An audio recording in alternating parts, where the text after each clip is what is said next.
Hey guys, welcome back to Coach All Writes. Today's video is for both AP Lang teachers and students as we prepare to see the 2021 AP Lang scores. So this video is a little bit of a pep talk. It's 3 things to remember as you check your scores.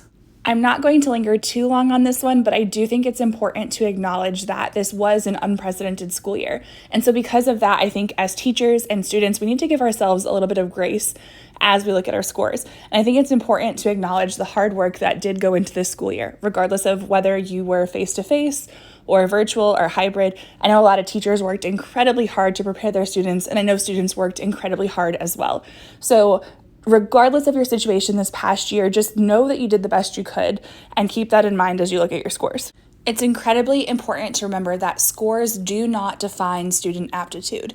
So a lot of times when students are talking about the AP Lang exam and other AP exams, there's this tendency to say things like, I passed or I failed. And quite frankly, that's not the wording that the College Board wants us to use, and with good reason. So technically, a 3 is a qualifying score, which means that the student does demonstrate preparedness for college. However, it doesn't mean that if a student earns a 2 that they're not going to do well in college. And I think it's important to keep that perspective because, quite frankly, the exam was only about 3 hours during one day of the school year. Yes, there was a lot of preparation to prepare for the exam, but there are always a lot of factors that come into play. And so there could be many reasons why a student gets a score that they do. So we want to remember that if you don't achieve the score that you're expecting, it does not mean that you failed, nor does it mean that you're not successful or talented.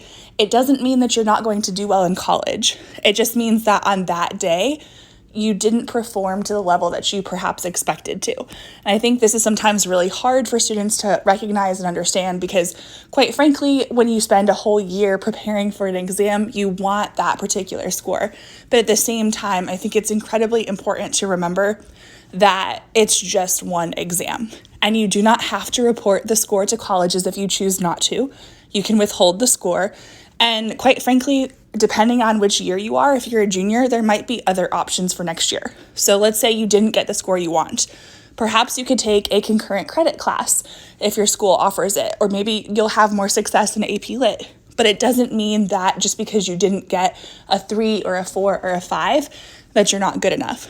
In the same way, I know that there are some students who expect a 5, and then they might get a 4 or a 3, and that's equally as heartbreaking sometimes. So just remember that regardless of what your score is, do not let it define you. So if you get the score you want, please celebrate that. We're so happy for you. But if you're disappointed in your score, those feelings are valid too. But just know that you're worth a whole lot more than your score.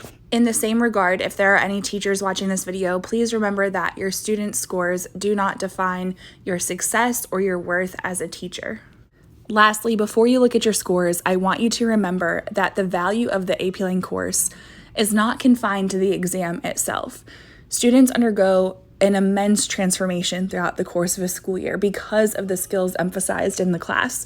It's incredibly important for students as they go on to college and their future careers to know how to synthesize and how to research, how to make a claim and back it up with evidence and commentary. It's important to know how to unpack an argument and how to analyze something.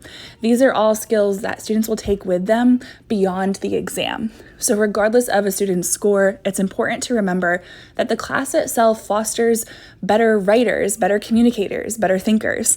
And that is a gift that cannot be confined just to an exam score. Best of luck to everyone who is checking their exam scores this week. I'll be rooting for you. If you do have a score that you're proud of and you want to leave it in the comment section below so we can congratulate you, feel free to do so. And also, I just want to say a quick thank you to all the teachers and students who supported my channel this year. You guys are awesome.